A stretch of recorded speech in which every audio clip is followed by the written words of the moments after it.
Hello, everybody. Welcome back to Episode 2 of the Impact Statements podcast. We are really excited to be here. I've got a few members of the Impact team sitting with me. We got Jake, What's up? Johnny, and joining us for the first time, Paul. Yo, yo. I am super excited to get into everything that we've got today. But before we do, I want to thank the sponsor of our podcast, Impact Gaming Center. They are located about 20 minutes outside of the greater St. Louis area, and it is a fabulous premier store. Really, it's the place you should be going for all of your gaming needs. They have got hundreds of singles, Magic, Pokemon, One Piece, Lorcana, Riftbound, really anything that you could want. They offer a huge selection of Warhammer board games. I don't know if you guys have ever played Dice Throne, but if you haven't, you should, and they've got it there.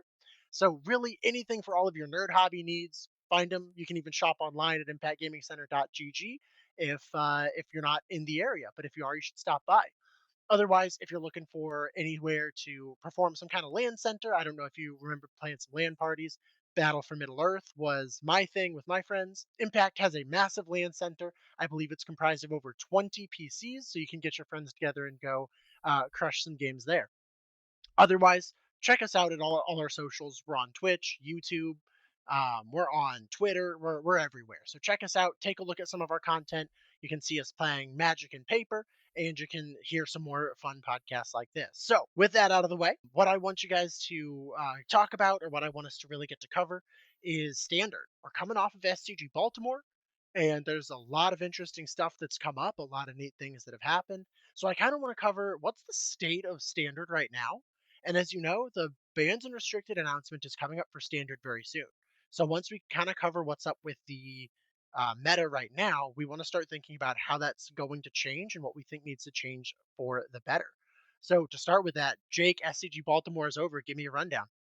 Yeah, so SCG Baltimore, I think it was around 500 something ish players. Not the biggest SCG. We've seen a lot larger in the past.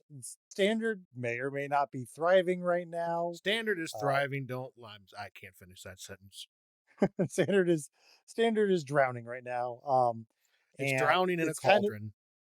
It is drowning in a cauldron. And it's such a good way to put it, Paul. Standard is not doing well.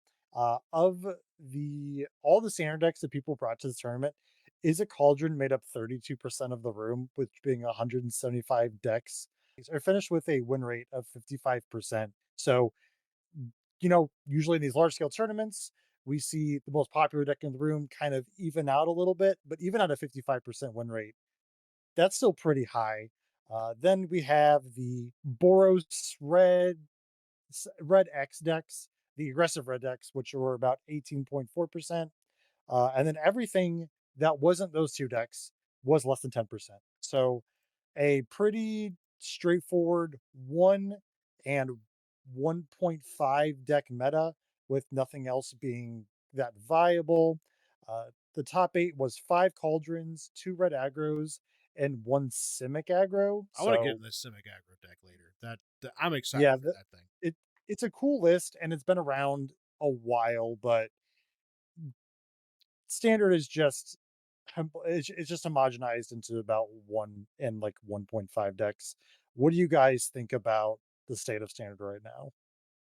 It is it's definitely a thing. Let's just rip the band-aid off. VV Cauldron is a problem. We're gonna get into that a lot more when we sit here and start talking about bans in a minute. But I mean, for a deck to be 32% of the overall field, and at the end of Swiss, it was like 21 of the top 32 decks were Cauldron decks, and of the other 11 decks that weren't Cauldron, like 6 of them were Red X aggro.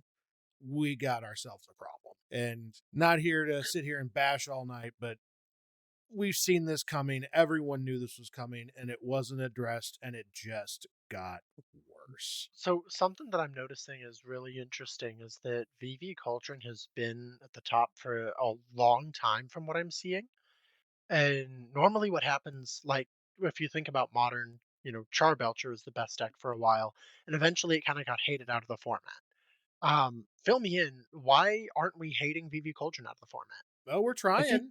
We sure the are. Go the ahead, red Jake. deck was a response to Cauldron itself, where you're playing a lot of low drop creatures that are really effective against it, such as Razorhead Needlekin, Sunspine Lynx to hit on the non-basic lands, Magebane Lizard, another card that's been seeing a lot of play, really hitting on, casting multiple spells in a turn. But the thing with standard is you only have so many cards to work with. You don't have like modern where you have 20 years of history of cards to help fight against a meta. You only have so many. And I think the big problem is that the decks that are good versus VV have really bad mono red matchups. So you have mono red beating up the rest of the room with VV beating up the mono red decks and the decks that it's already good against. So we're not in a meta that's correcting itself. We're just in a homogenized slop. Yeah, and if you look at a lot of the red decks, especially, and even some of the other decks, they come pre-sideboarded for VV, like Jake was saying. They have the Magebane Lizards, they have the Razor Needleheads. They have I've seen decks that are starting to run main deck, rest in pieces, ghost vacuums, everything, and it just doesn't matter. VV can attack the format so many different ways that okay, cool. Like I'm not gonna lie, I've played the deck. The deck's ridiculous. I stumbled uphill my way to an RCQ win with it. And my opponents in several games have played a rest in peace or some graveyard hate piece on turn two. And I just go, cool, I'm just abandoning that plan now. I'm chucking my cauldrons for Winter Night Stories or any of the draw spells, and I'm just going to beat you in the face with flyers. Like, it doesn't matter. They can come at you from any possible angle. Interesting. And that makes a lot of sense. So I'm really curious. Johnny, did you have any thoughts on the standard format as it stands?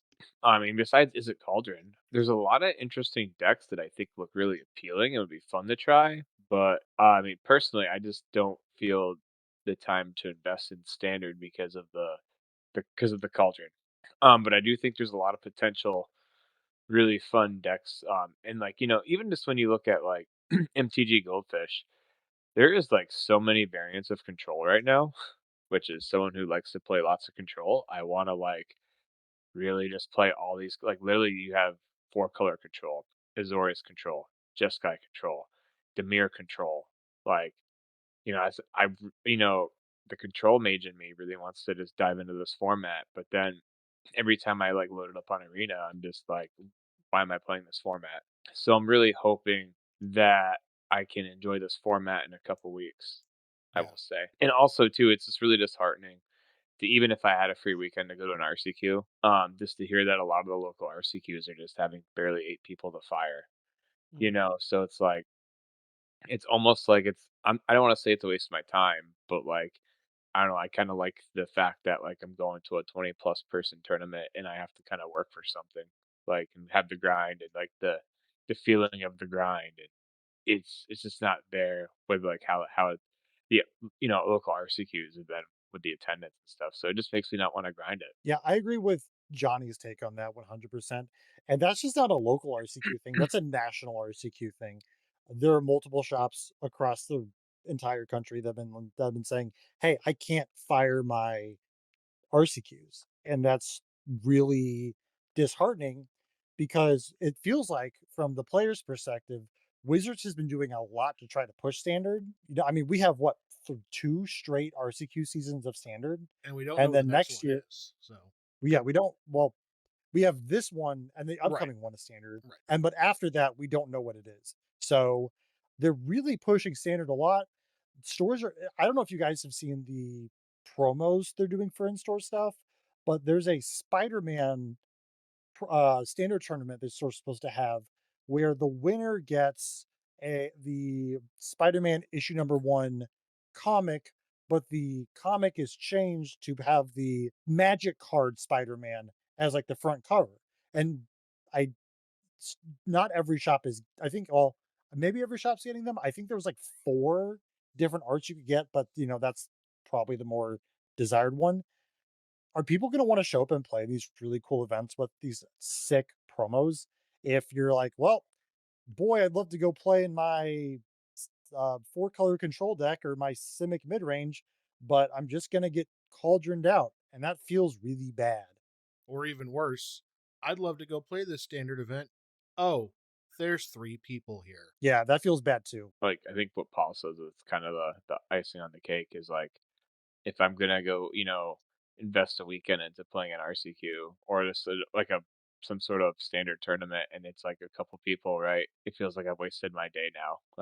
I've lost equity. Like I might even miss out on playing MTGO tournament times that work out in my favor, right? So it's unfortunate.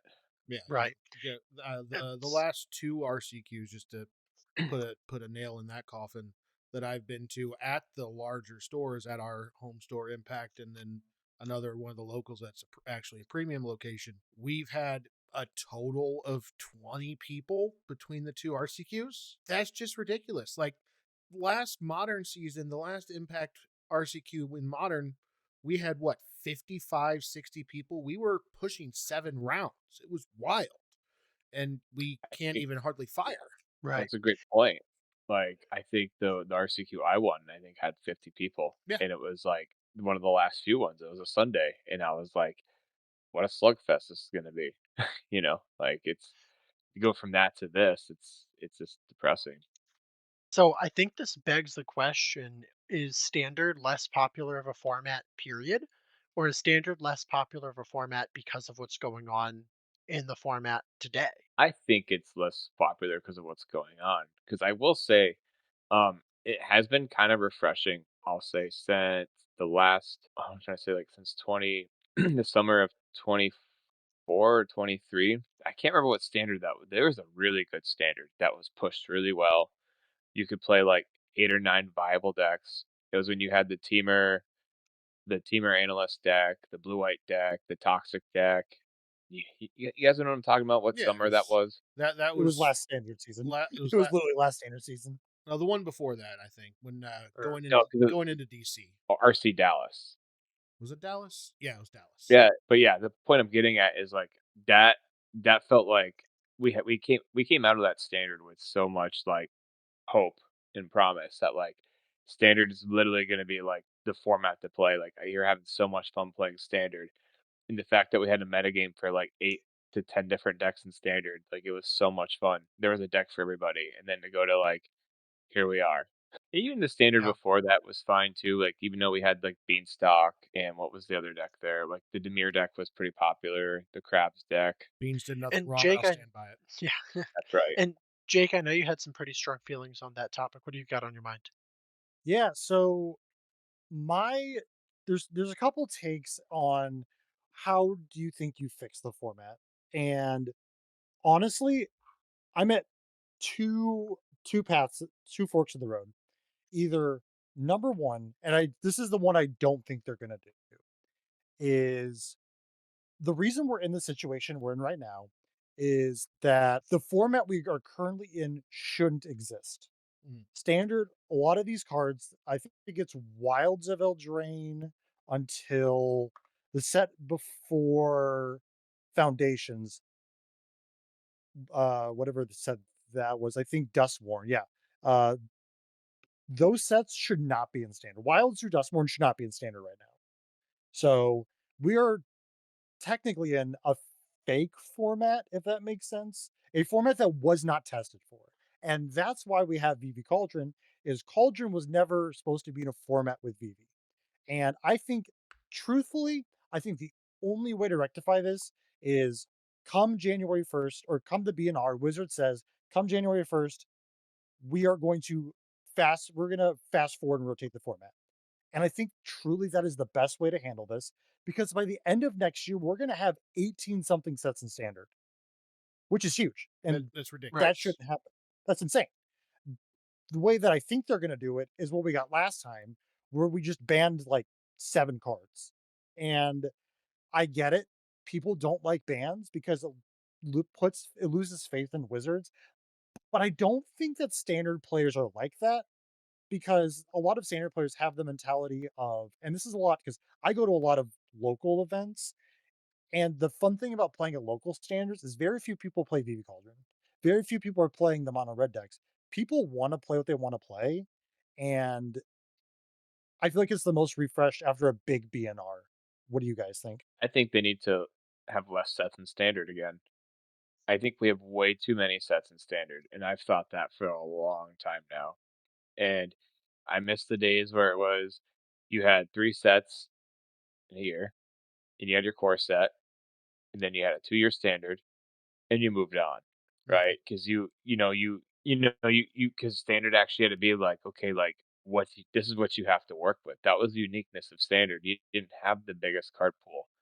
How do you make everything work, right? Like, what can you get creative with on your metagaming? What do you have access to between these sets? And then we've kind of just creeped in more and more sets. And I think that's part of the problem. Is like I think now it feels like honestly standards like old school extended. That's what it feels like. It really does. And It's like the same rotation timeline, if I remember right. So extended was it's 3 pretty similar. years. I think it was 3, it might have actually been 1 more year, but like it just feels like it isn't really there's no real standard. Because remember back in the day, you even had block constructed, which was Mhm. just that block. Then you had standard, and then you had extended, you know? And now it's like you have standard that really feels like extended, and then you have a format called Pioneer that, like, doesn't even get any support, which I think even I've heard some hot takes the other day of being like, "Okay, why don't we just try Pioneer again?" Like, which is crazy because I think for a while, a lot of people were burnt out on Pioneer of like, "Okay, like, this is a lot." But now it's almost like, "Well, why don't we try that again?" Because I think that's just how bad Standard's been. And I don't know, I just either think that, like, if you're gonna have this many standard sets, they should really consider, like, a block constructed standard, or just make standard smaller and bring back extended and move on. Yeah, I can get behind Okay. that. Okay. If we're gonna have 18 set standards, you gotta keep up on the BNR list. You can't have a reactionary BNR. You need to be proactive on it. Mhm. Sorry, go ahead, Lincoln. No, no, you're all good. I was just gonna say that I think we got moving into our how do we solve the format. So if we're gonna go ahead and get started there, I'm gonna breach in, and Paul, I'm gonna have you kick us off. Looking at it from a positive mindset, right? So we've got lots of negative things that we can say about standard. I feel the same way. I don't even play standard, right? That's why I need a lot of help on seeing this format because I felt the same way. But what I want to do is focus on how can we fix this thing, right? At the end of the day, we're all problem solvers. So let's get this thing fixed up, and I kind of want to hear what you want them to do with this banned and restricted to see how we can clean up this format a little bit. Sure. So, and you're right. I don't want this to sit here and let's just be a bash fest on standard because there is a lot of really good stuff going on if you pop the hood. Like, I mean, hey, there's a Demir control deck somewhere in the top 10, and anywhere Demir control is to be found, One of our there I teammates am. played that at the last RCQ at Impact, played against me, and absolutely obliterated me with it. It was great. We can talk about that in a little bit if you want. But so, like I said, if you pop the hood on standard, look beyond VV, look beyond Mono Red at this Demir mid range, Sultai Reanimator, Azorius Control, that kind of stuff. Anything from like looking at, we'll just take the Baltimore meta for an example. Anything from the third deck down looks like a really good, really diverse, really fun format. And I'm not saying that mono red and is it shouldn't exist because they should, especially mono red. This has been a staple of Magic since the game began, but it just needs some tweaks. So, looking at the BNR, I am a strong proponent, and everyone here can agree. They've heard me rant on this several times that Cauldron needs to go. VV by itself is not a problem. VV is a very strong card. I will not argue that. But VV is just a removal check. You remove VV, you remove the problem. Having VV and Cauldron in the same format together turns all of your removal spells that you would typically point at VV, you can't point at VV anymore. If they even put the dang thing into play, you can't point at the removal at Vivi because then it just gets thrown in the soup, and now everything has Vivi's ability. It's the ability of Vivi that is the problem, and Cauldron giving that ability to things that come in with power is where the problem lies. Mhm. So, out of the Is It deck, Cauldron needs to go. There's some argument that Profs is probably too strong. I've never been a huge proponent of banning two things out of one deck at one time. I know we did it with mono red back in the last round with Scream with the mouse and Monstrous Rage. But ban the Cauldron. Let's see what happens. Mono red, I'm sorry, Screaming Nemesis, that card's too good. We should not be able to take the removal spells that are undercosted because they can't hit a player and let them point at a player. Like I'm horrible with card names. You guys all know that, so help me out here. The whenever creatures attack reduces the cost of the card. Witch Stalker Frenzy. Witch Stalker Frenzy can deal 5 damage to a player for 1 red mana if you just point at your own Screaming Nemesis after combat. Yeah, I've That's a little died too dumb. in I've died at the end of combat to a Witch Stalker Frenzy. Yeah, yeah, that shouldn't happen. It's absurd. You know, and they don't want to print Lightning Bolt into Standard because they say Lightning Bolt's too good for Standard. I agree with that, but let's just do 5 for 1. Seems a little ridiculous to me. So I don't know. Out of mono red, Screaming Nemesis needs to go. Other than that, I say leave the format alone, let it shake up for a bit. But there needs to be a or a BNR coming 2-3 months at most after that to address any issues that pop up because of that. I think you get rid of those 2 cards, maybe 3. I can give you profs, fine. I think we have a very healthy format. I'm in the opposite boat. Yeah, you I want to ban the am entire format. I am in the Ban Basic Mountain. I am in the boat of, if you're gonna shake up standard, shake it up. Like, make it different. And because what I feel is, if you just ban Cauldron out of Vivi, I agree with you. I think Vivi's a fine card by itself. But if you just ban Cauldron out of that deck, then all you have is this is it aggro deck that plays profs, plays Winter Night Stories, and just makes 7, 8 FOMOs that you just lose to on turn four. Because it's so hyper aggressive that I just think profs is an insane card. I would ban profs, I would ban Cauldron. I think Riddler at some point is probably too good. I think that card's incredible. Marauding Mako is the best one drop in standard, and you can't tell me otherwise. That card is insane.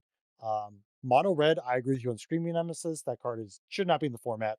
I think that card is the best stuffy doll they've ever printed, and there's a reason why every stuffy doll that's ever been printed is bad. Um, except for Screamer. I think Sunspine Link should go. I there should be a cost to playing non-basics and standard, and that should be maybe my mana doesn't work out.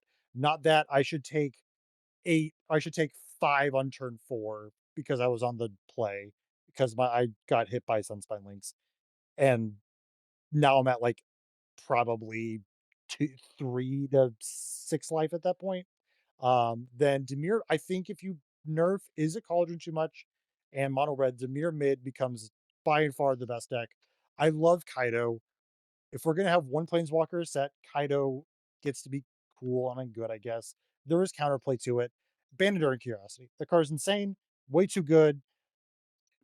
There's a reason why most of these effects say only once per turn now, Mhm. instead of with Curiosity just also do as much as it wants. I hate that. Blue white control. The reason we're in an 18 set or 18 set standard, we have all of these insane draw engines between Consult the Star Charts, which is just demonic tutor. I've talked with another teammate where it goes Consult goes anticipate, memory deluge, dig through time, demonic tutor. And that card just draws it, it it's it's just dig through time. It's just better dig. Stock ups, I think stock up's the most innocent because at least it's the 3-drop sorcery. And then Meringue River Regent, I think might be a bit too good. And then I'm gonna step off my soapbox after this. Ban Omniscience, card should be in standard. That that's the end of my rant. I'm gonna be really uneducated here. How did Omniscience get into Standard? Foundations. Oh, Foundations. that is the answer to a lot I have noticed. All right, yeah, fair enough. You learn about a new card that was in Foundations, I swear, like, every time you look at Standard. Foundations is the Pyromancer's questing beast Goggles of is in magic. Standard. Anyone know that until last week? Because I didn't. The good old Ampere Chandra Planeswalkers. Oh, I got one better for you. So, I was just looking at Standard, before we were, making this, recording, and then I saw something for, like, mono black. And so I was like, okay, like mono black's viable. Like, what are they doing? And then lo and behold, I see Gatekeeper and Malakir, and I was like, oh, that card's Yeah, a foundation. that exists, I guess. Yeah, Mystical teachings is a standard. That's wild to yeah, me. that was another one I was gonna bring up too. I was like, I did not realize that card was either way. Um, I guess if I had to have a say about potential bans, uh, yeah, Cauldron should go. Profs, eh, like I understand the argument, but I mean, I also think Riddler, we're not really sure yet. I would say what Riddler hang out for a little bit. Mono Red, I agree on the links. The links should go. Screaming Nemesis, I go in my head on and off with that one. I think it's actually okay if there's cards like Kaido around because there's also a lot of ways to deal with the Screaming Nemesis, and I think Kaido's also a fine card. But I also could see like where Enduring Curiosity should maybe you know go go away. Blue Light Control, I think Insult's okay, and I think Stock Up's fine too. The dragon, I go back and forth on a little bit, but the omniscience thing, I think should probably go just because it can be pretty busted, and it's like that turn four thing. Can you still turn four omniscience standard? Yep. Or So if you play the planets from Edge of Eternities, you can play a Kona on turn 4, have it station the land, go through combat, and then you have omniscience. And then a lot of them are playing. Now this is a card that shouldn't get banned. Escape from the City or something like that. It's a blue 2, or it's a blue X. You put stun counters on creatures your opponents control, flash. It's some enchantment. But the important part is tapped creatures you control have hexproof. So Mm. it's wild. The one deck though that looks really appealing to me in standard too is the Simic aggro deck. It looks like a lot of fun. Yeah, I don't know. I think you definitely need to ban a few things, but like I also think that like I'm fine with a lot of the other decks kind of existing, to be honest. So I think that's a fair assessment. So as a non-standard player, what I'm hearing is mono red aggro and VV Cauldron are the problem. So ban basic mountain, and we're good to go, right? you say We that, can. but They don't I play don't many know. Yeah, basic mountains. You're just gonna get rid of mono red. that's fair. Yeah, you can just pack it together. You're right. So with a lot of that to cover, just for my 2 cents on it, I actually find myself landing really close to Jake's camp of let's really shake up the format. And I say that because it's kind of what you're seeing is so much of the decks after the first everything tier 2 and below, which hilariously enough the only tier 1 decks are VV Culture and Mono Red. Everything else is a tier 2 deck. But so many of them look really interesting, really unique, really fun, and I really wonder if we just get in there and really tear things up for a second, we could see a whole bunch of neat decks show up. However, I do feel that a big reason for such diversity being able to exist is exclusively that there's so many sets. So we're in a bit of a catch 22 of we think there's too many sets, make them fewer, and I can only see fun decks if I have a lot of sets, but we keep an active ban list. So with that, I really think we need to commit to one camp or the other. Fewer sets or more bans, one way or the other. We got to commit to one of them. With that, I would love to hear really quick, Paul. You paused us on that Simic aggro deck for a moment. Can you walk me through that deck list? It managed to top 8 at SCG Baltimore. What's up with this deck? What does it do? Why did it catch your eye? So I have loved this deck. I've wanted to put this together for a while, but like we've been saying before, everything's being held in check aside from a few, very skilled players is being held in check by Vivi and Mono Red. I love the card Ouroboros. And I know you're not the standard player. Are you familiar with the card? Shrimp. Okay. So being able to power out an Ouroboros on turn 3 off the back of a Llanowar Elf, just backbreaking, being and you can go turn 1 Elf, turn 2 Innkeeper's Talent, turn 3 Ouroboros, put a counter on the Innkeeper or from the Innkeeper onto the Ouroboros, and now everything you have gets 2 counters and then 4 counters and then 8 counters. for every turn that the ore board survives. That's just really good. I mean, sure, it dies to removal, but what doesn't die to removal, right? Aside from Vivi. But I just love the way that this deck plays. It's running, and I'm looking at a list from Arena, so it has the Omen Path version. I don't know the actual name of the real card, but the Omen The Path, Jackal Genius Genesis. that one. This card is so cool, and I was waiting for you to say it because I this card is insane. If you've never played against Jackal, so it's a 2 mana 1/1 with trample. Okay, stats not great, but whenever you cast a creature spell with mana value equal to its power, copy that spell. Except the copy isn't legendary. Then put a 1/1 counter on Jackal. So you just kind of go 1 drop, make a copy of a 1 drop.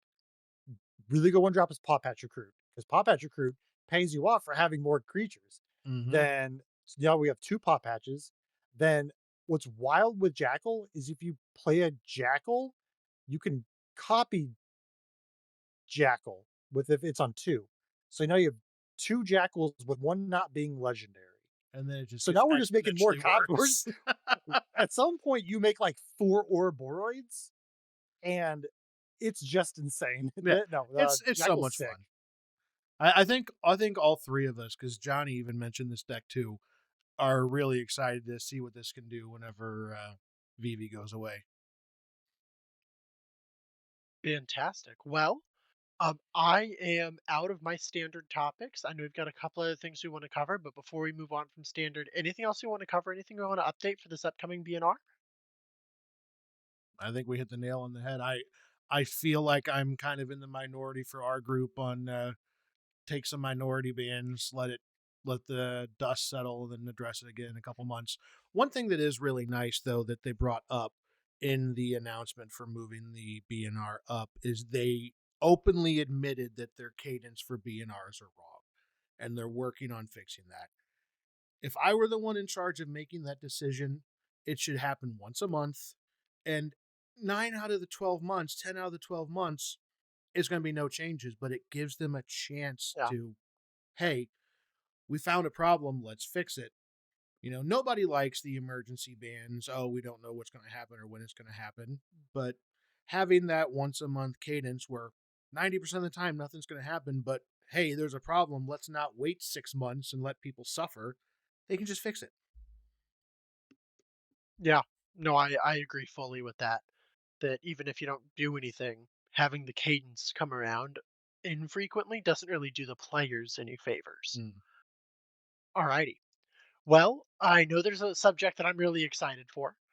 We kind of wanted to do a tier list of all of the colors, including colorless, out of modern right now. And we really wanted to do this because we're noticing an interesting while modern is a very diverse format, we're kind of watching that diversity move into homogeny of certain colors, right? That every winning deck seems to be leaning towards one strategy or another. And so I kind of wanted to see what everybody's thought processes were. So we came up with these on our own. We don't know what each other's are yet. Technically we put them out on a sheet of paper just before this, so now we know, but I'm hoping for some lively discussion for us. I'll have a good time on arguing about what colors belong where. So, Johnny, I'm curious to hear what color did you put in the number one slot and why? White. And there's a lot of reasons why I picked white. I think white finally is like one of the best colors in modern because it can be a standalone powerful tool. It can be a strong base of a color. You see that's pretty evident with, Boros energy. You see it's also pretty evident with a lot of your blank decks. White's a pretty strong color in through Thalia, Ephemerate, doing some pretty synergistic crazy stuff. Blue white controls seems to be kind of a staple for right now. Esper as a whole, I think the white is the glue of a lot of these Esper shells that kind of keeps it together. And you also get still some of the best sideboard mechanics in Wrath of the Skies, Rest in Peace. If your deck can play Rest in Peace, like we've talked about that argument a bit. You still get you get some of the best utility in white right now, and white's been pushed a lot, I would say, through the last few Modern Horizon sets and also just some of the other support it has. So I'd say I'm a firm believer that white. It's also got the best elemental left, pitch elemental left between, the other two that aren't banned, it's got solitude. So I think I would just say it's the best color. Paul? I firmly agree with Johnny's take there. White is by and far the best color in the format. It had I don't want to say the exact same things that Johnny's just said, but I feel the exact same way. It has the best proactive, reactive strategies. It lends itself to pairing with any other color in the format really well. It's nice to see it be in the spot that it's in. Yeah. Jake? Gotta be white. I mean, for the first time as a gamer who likes white in modern, because I've played white a lot since I first started playing modern, and this feels good for the first time to actually play the color you like playing. And I actually have to agree. I put white at the top. And our exact same reasons. I feel like it does everything just the best, right? It's got some of the best removal. With Prismatic Ending, Path to Exile. It's got some of the best tools for Blink with Ephemerate. It's got the best Pitch Titan and Solitude. It's in a really good spot. It's also got big haymakers for people, like Wrath of the Skies right now. Is a really awesome sideboard choice that a lot of decks. When I was playing Frog for a while, people tried to move to Esper Frog just to splash in some Wrath of the Skies or Pest Control because how much trouble we were having with Urza's Saga. So I think White undeniably is the best one right now. And Johnny, kick us off for round two. I went with blue, and the reason I went with blue, um, I think blue is actually your best support color. And what I mean by that is, if you look at the meta, it's got one of the most hateful cards in the format right now that is now being, making a lot of main decks for similar synergies. It's called Consignment Memory. Every deck that can play Consign is playing Consign. And then it also combos with one of the other also most popular blue cards right now, which is Quantum Riddler. So like those two blue cards, you got a mono blue Belcher deck out there that's running rampant. You have you have a lot of blues and pretty big in the Neoform deck. This I think this Simic mid range deck, birthing ritual deck that's starting to kind of like show up on some radars. You're seeing blue, it's like I said, it's another core piece of the Esper shells. It's in blue light control. And the thing is about blue right now, to be honest, besides like consign to memory, I think blue just has a lot of really good utility cards, you know. And it's kind of funny to think that counterspells look one of the worst blue cards right now. Mhm. But like it's got so many other good cards that are really applicable. And I think this consign itself by itself just makes blue kind of where it's at right now. Totally fair. Paul, what are you thinking? Consigned to memory, force of negation, quantum riddler, mic drop. Like those three cards alone just make blue the second best format or second best color in the format. Every time I play a league or F&M or whatever, a modern event, I find new uses for consigned to memory. It's like when Tidebinder came out a couple of years ago, every other day you're finding out something that card can do. Consign is the new thing. There's been times where I've had like a pack trigger of my own on the stack. I evoke an elemental to take care of one of their things, and then consign both the triggers. I don't die to my pack, and I leave an elemental in play. Like it's just dumb. Sire Jake? Stubborn Denial, Metallic Rebuke, Sink into Stupor. I'm picking up the mic. Paul said the good blue cards, so I had to go with like the next Mr. Out of blue cards. I don't know. Kappa Cannoneer, that card's really good. I do love me a Blastoise. It's the only color that doesn't, or it's the only color whose pitch spell is season A play. Like Force of Vigor is not good on raid anymore. Uh, the there's the pitch elemental, but subtlety's still very good. It's probably better than endurance right now in some matchups, but in like the think the broad terms of modern. But yeah, it's gotta be blue. And once again, we have yet to be in disagreement. Blue is the easy choice. Now, I'm a dirty blue player. I love control. I will always be putting blue at the top, and if I can justify it, black. Black and blue is my favorite color combination all the time. But yeah, it's just so powerful right now. I think there's a lot of really good reasons to be playing blue. I do think Teferi Time Raveler is one of the strongest cards in Modern right now, which is reason to be playing white and blue. But if Hey, you hey, can't that's be two playing some of colors. those You can't cards, cheat with that. yeah, that's true. I figured once they were both on the pie, right, on the color tier, then I could start picking color combinations. It's okay. I'll be calling out Omnath at the end of the list. With that, round three, we're gonna go backwards this time. I'm gonna start us off for funsies. I actually picked colorless for number three. And I know that was probably going to be a controversial choice. I'm hoping it's a controversial choice because you've agreed on everything thus far. Um, it's so extraordinarily good right now. Tron's popping off. Eldrazi Ramp, while is not a colorless deck entirely, is really extremely strong because of all of its colorless options. Right? You've got your Gruul Brood Scale is basically a bunch of colorless and cards with the void, and it's got so many great cards like Karn the Great Creator. I mean, what a Magic the Gathering card that is. What a powerful card to just get to look in your sideboard, get an artifact, and do the thing, especially since artifacts are already kind of toolboxy in nature. But they've got so many other just powerful cards. Emrakul, the Promised End, has been one of the biggest game-ending pieces for so many of these different Eldrazi brews. The mono blue Eldrazi that was going around, Brood Scale plays copies of the Promised End. Colorless, I just feel like has so many tools right now that as a standalone deck, it can operate really strongly.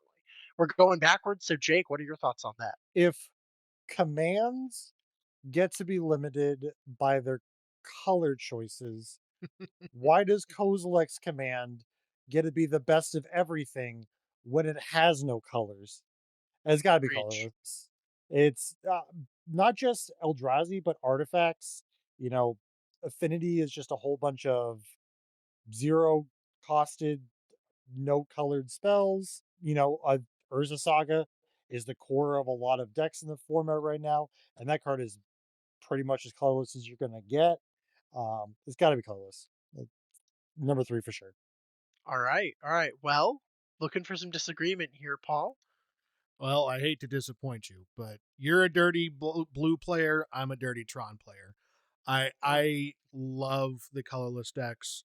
I died a little bit inside when the One Ring got banned, and then I came back a little bit when Mox Opal got unbanned. And like Jake said, Urza Saga is just the backbone of so many good decks right now. It does way too. Let's be real, way too much for a land, but colorless as a whole, sure, it may not be putting up the best results right now. Consigned to memory. Sorry, I had a little something caught there. But the overall colorless decks, like, I don't know how do I say this right? Aside from Kozilek's command, which does do too much too well, colorless always has been able to do everything that the colors can do at a higher or like steeper cost. But it's offset that again, Dirty Tron player by being able to go 1-2-7. Now I can do whatever I want. And I hate sideboarding, so I'm right there with you on with Karn the Great Creator. I love not being able to think too hard. Here's yep. 15 pieces of hate. Go deal with it. I'm gonna take a break. The Venn diagram of Storm players and Tron players overlaps in a very tiny sliver, and it's in Wishboard, right? It's right, and I don't like sideboarding. That's the overlapped Venn diagram for those two. Johnny, Oh. hunting for some disagreement here. Please tell me you did not put down colorless. What have you got for your third spot? Well, I have red, and that's only because of very recently. I think prowess is still underrated as a deck. I think, and I think it's because people still want to play prowess like it used to be, where you go jam threat, spit your hand out. Because now it feels more like a grindy deck. because you have Corey Steelcutter. You can be more strategic when you're plotting your slick shots, and you can kind of play more of a mid game. You can play a few different roles with that deck. Um, Also, red is it's pretty big for the Boros energy deck. Red kind of provides a lot of the synergy pieces. Red's also kind of a core of the domain deck with Tribal Flames, Ragavan, and Kavu. And the reason I bring up the domain list is like that deck just never going away. Like, I don't know why, but the domain zoo is just gonna be there's always gonna be a copy. It's always gonna be there. And we kind of seen Storm pop up a little bit lately too, Ruby Storm. So I'm wondering if Ruby Storm's kind of making a quiet comeback.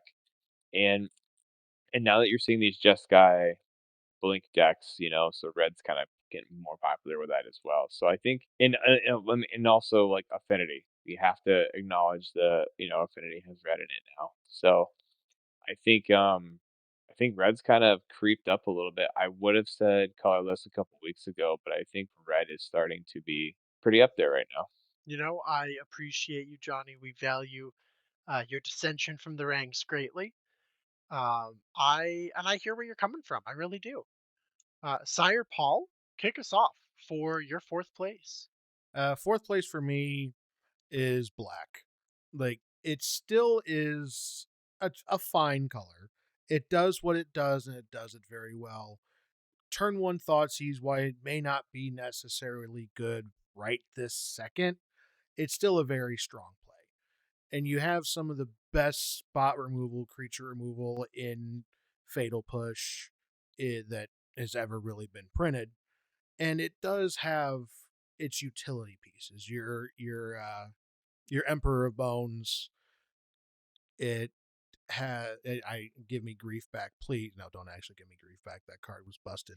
But black is a color, and we'll talk more about the same aspect on my next colored list, a color in the list. Black is a color that, while it may not do great things by itself, it supports every other color it's with very well. That is actually very fair. That is very fair. I I'm gonna do my best not to spoil it too much on where I've placed that color, but my fourth place slot does go to red. For a lot of similar reasons that Johnny had it on there. I do think red is just kind of showing itself as being a pretty solid color with aggro, burn, access to flage. Red does a lot of things really well. I don't think it's really in the best place right now. I think the best thing that it does is be red for Jeskai Blink, which is just better than its counterpart in Esper Blink. But yeah, I think red is an interesting color right now. Jake, your thoughts? Red. I think that red offers so much utility that other colors don't get, and that's in Blood Moon. That's in the utility cards that Boros Energy gets to play, which are like Goblin Bombardment, Galvanic Discharge, which Discharge honestly just helps the main plan of the deck more than most of the other even cards in Boros Energy, which is giving you a huge influx of pure energy whenever you need it. Blood Moon is becoming such a important card in the format again. Part of the Jeskai Blink list that we all have seen pop up is Fable the Mirrorbreaker. That card went away for a little bit, but still what got 4 Worlds wins under its belt. So I think, and then Ragavan, the monkey's still good.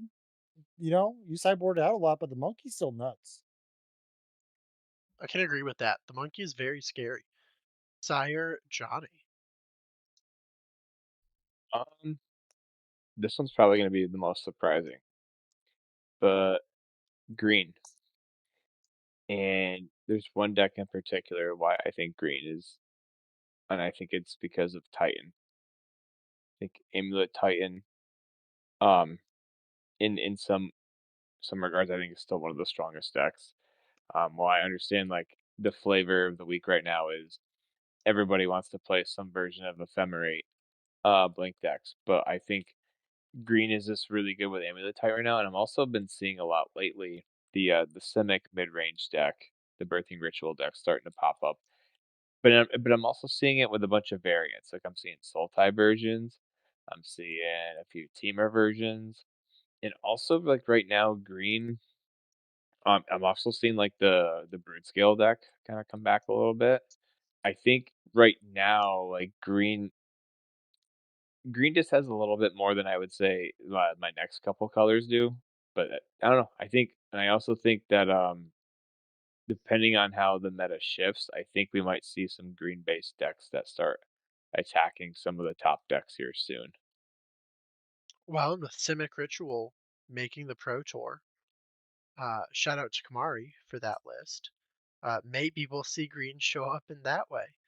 Johnny, we're gonna snake our way back, so start on off with you for fifth slot. I put colorless, and my only reason I picked that, I mean, a few weeks ago I would have picked colorless as my third best color, but colorless has kind of slid a little bit because when you got to fight main board consigned to memory in the format right now, and a bunch of main board harbingers and some main board bunch of blood moons, you're just fighting a lot of hate. I think you're doing the most like uh bang for your buck powerful spells. I mean, like Ugin's pretty live until the mirror. Even then it's still pretty good in the mirror. Like it's a 7 mana draw card engine. You're still doing a lot of, you get the best command. You get a lot of like really busted Eldrazi. Like you're still doing pretty busted things. You can still do Tron on 3 and some other busted stuff. And yeah, like colorless is still like really good. But I just think it's just right now it's fighting a lot of hate. Absolutely fair. Jake, what takes the fifth slot on your list? I put black, and after listening to Johnny, I could switch green with, well, not gonna spoil, but I could switch black to being the last color on my list, but I'm gonna stick with it. I think black offers something that no other color gives you in the format, which is hand disruption. You know, there's every there's what, 3 colors that can interact with artifacts and enchantments at some level. There's, you have blue for cast spells, but there's also like reprieve and stuff if you really want to play that for white. There's aggressive creatures in every color, but black gives you like Thoughtseize and hand disruption. Emperor Bones is a card that I will go down as being the probably most underrated card from MH3. I think that card slid under the radar pretty heavily and is putting up a lot of results as a hyper strong value engine that, also just is graveyard hate at the same time.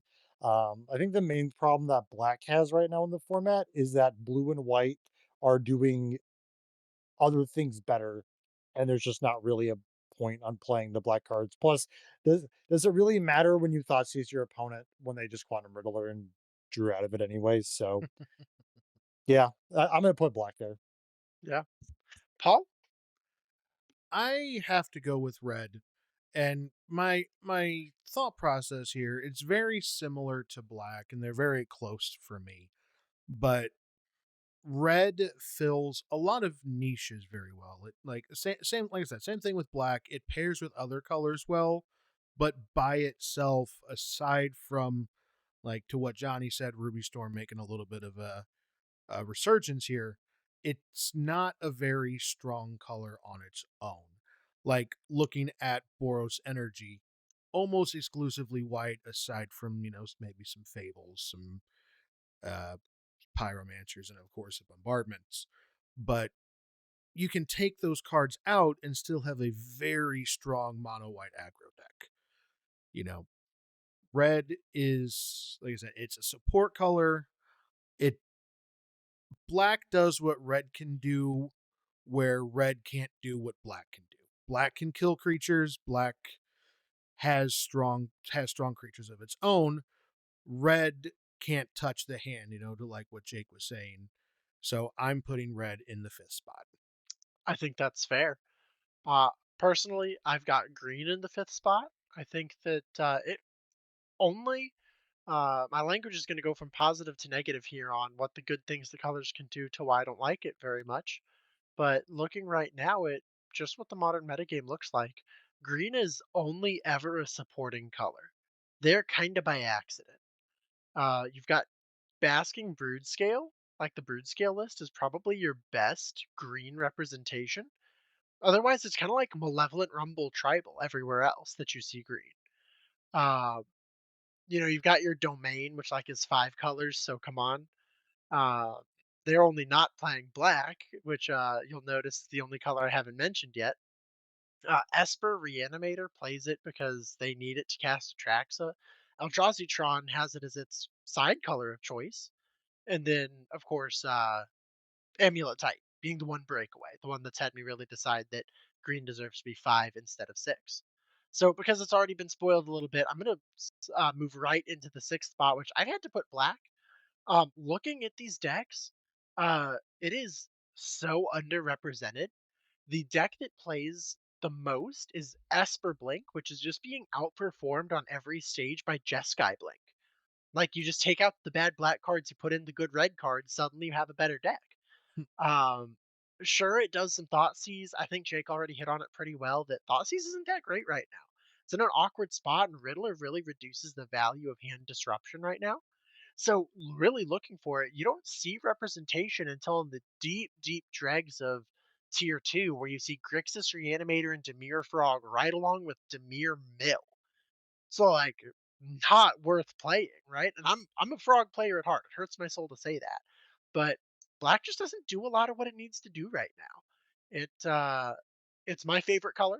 I want Demir to be what I play all of the time. Kaido, Bane of Nightmares is only like one of the coolest cards ever printed, but it's just not performing super well right now. So I've had to put it on the back burner and switch to some good old Azorius control. Johnny, what is your last color? I just think the one reason I'd want to play black, it's just not good enough right now. I just don't think Thoughtseize is that good right now. In theory, you'd think it would be good, but the format is so powerful where a lot of times when I'm Thoughtseizing, I'm like, I'd rather just hold up a mana for Spell Snare or like a reactive spell every time. Then every time I go to Thoughtseize, I feel like I'm sitting there and I'm like, well, if I take this, I'm gonna die this way. If I take this, I can't prepare for this. And it just feels like every time I cast Thoughtseize, like I'm just gonna lose to the other thing every time. Unless I'm gonna play Goryo's Vengeance, like I don't really have any desire to play black right now. I think it's the worst color. Mr. Paul? Well, if you're keeping tabs at home, green. If you're not playing Amulet Titan and you're not playing them to level at Rumble, why are you playing green? Like, sure, there's the Brood Scale, there's some stuff in some other decks, sure, but it's it's just not in a really good spot right now, unless you're doing exactly the one thing where it's the best deck in the format, and that just doesn't lend it very well to being high on my list. So I'm sorry, green's at the bottom for me. All right, Sir Jake, close us out. It's got to be green because, in my mind, what what is a green deck even doing right now? There's to me, you're just playing green as as an afterthought. You have the Simic combo decks where green is more just. I guess I had to play birthing or not birthing ritual. What's the combo card? Neoform. I had to play Neoform.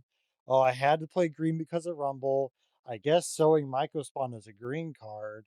It's every green feels like an afterthought in almost every single green deck except for Amulet Titan, and I hate Amulet Titan. So I will die on the hill of I don't like that deck, and I don't like Amulet. I don't like Primeval Titan, and the only green cards which should be casting modern are honest to good Omnaths and Renin sixes and Tarmogoyfs. Bring back Juns, but no green.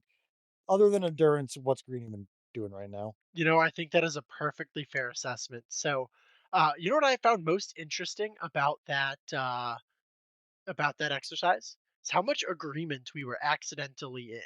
That was really interesting to see how much unanimous consent we kind of had across some of these, our thoughts on these, and it makes me wonder if we are really well in alignment with perhaps some of our audience. So, we are coming up on time, so let's close this puppy out with this week in Modern. What are you guys going to be playing at F and M or on MTGO? Vegas is coming up. You want to be grinding the deck that you're going to be on. Johnny, what are you playing? Probably going to, well, I'm gonna keep working on my process of elimination, which is, I think right now in my the few decks that I'm kind of tinkering with in my head is I'm tinkering with these Simic birthing ritual decks. I've ever seen since we've seen Kamari's lists. Shout out Kamari, for the list. I've been kind of like tinkering with that, and it seems just really smooth. It's very fun. It's my type of grind. I mean, you can, it's just a lot. It's just a lot of fun I'm having with right now. I'm not sure if that's exactly where I want to be, but I'm really enjoying it, and so I think I think it's just that's just where I'm at. And then I think the only other options I'm thinking of right now is I think prowess really should deserve some love. So I'm gonna try to probably get that into testing, and then find a control pile, and then probably just that's those are the three that I'm kind of theorizing with right now. So you've got a lot of things in mind. I respect it. Sire Jake, what are you going to be playing? I think I'm gonna try Red Purple Annie because Riftbound comes out Friday, baby. We're playing Riftbound, but no, if I do play Magic, I brewed up a Death and Taxes list, calling it Tiller and Taxes, and I went undefeated where I played FNM, and that was a lot of fun. I had a flawless victory versus an opponent. He had no permanence and he had no permanence. I blew up all of his lands. I'll say that. So I had a lot of fun. That's what I'd be playing. Honestly, fair enough. Paul, what's your plan? I'm gonna be with Jake playing Riftbound because that card game looks fun. But any amount of modern Magic I'm gonna be playing. I've been grinding hard these last few weeks. I'm taking a couple weeks off. We're suspending some greater Gargadons and you know, having some fun with that deck. That card, I played it at F&M a few weeks ago and haven't got to go back for some outside things, and just completely went undefeated with it. Nobody knew what was happening, and watching my opponent's brain dissolve when I go turn one red source suspend Gregor to Gargadon pass is just hilarious. And it's actually seeming like a powerful deck. Like it sure it may be just a flash in the pan, and I may just be lost in the sauce here. But I'm not qualified for Vegas. I'm going to grind LCQs, and best way to win an LCQ is catch people by surprise. So I'm gonna see what this Gargadon can do. I'm a big fan. You are going to have to keep me in the loop. I cannot explain how invested I am in the future of Greater Gargadon. Like the first, real talk, I showed this list to Hobbs, one of our teammates, and one of the judges from the local RCQ scene, and they both were like, the judge only plays commander unless he's judging our events, and he took one look at this list and was like, "You might just get me to play modern again. This looks hilarious." And Hobbs was saying the same thing. Like this deck is just fun. It does look like a blast. Well, myself, Azorius Control, all the way, all the way. I'm gonna be It's a one putting trick some pony. Orms. Yeah, if it's not Demir Frog, I've got to do Azorius Control. So I'm gonna be trying to put some Orms Chance under some Isochron Scepters. But here's the thing that was really interesting: only one list made it to the Pro Tour from the Azorius Control players, and it was somebody playing Brain Surge Terminus, so the kind of miracle setup. And I am drawn to pivoting to that list for one big reason. Can anybody guess what that reason is? Anybody, real quick, in a couple seconds? Jace the Mind Sculptor is in that list. Better Jace the than Mind all. Sculptor is my favorite card of all time. I have a deck box with Lincoln the Mind Sculptor engraved on it. That's amazing. I love that card, and so when I saw a deck go to the Pro Tour playing Jace the Mind Sculptor, I'm gonna give it a try. So I'm gonna be grinding that pretty hard over the next couple of weeks to see if that's realistic or if it was just a fun little surprise and then Miracles goes back to being bad. But I'm gonna practice with that and see if it's got some legs. Well, You know what Orange Chant doesn't stop? what's Greater that? Gargadon. It's all right. Hey, I'll let you have it. I'll let you have it. But Orange Chant doesn't stop. bringing back Ghost Quarter from the graveyard to blow up your lands. Yeah, yeah, that's true. The Ice Tail Ghost Border combo, it does not. Well, thank you folks so much for doing this. I had a blast. I really enjoyed the amount of time that we got to spend talking over everything. And I hope that everybody got to enjoy us talking about some standard content. I know it's not our strongest suit, but we had a lot of fun getting to talk over it and research some of the standard format to be a little bit more confident coming into this conversation. So, with that, what I need our viewers to do. If you enjoyed this content, give us a like, subscribe, follow what we're doing. Give us some comments, help us find out what we can be doing to make this content more enjoyable, something you want to listen to, more engaging, what you want to hear us talk about, what have you. Really, what you're most interested in. And then, last but not least, show us some love on our socials. Show up all over on Twitch, watch us when we're streaming, watch all our fantastic games, show up at the store, check out impactgamingcenter.gg. We've got so many great things for you, and we would love to get to sharing some fun games and product with you guys. So, with that, that is the Impact team signing off. Bye.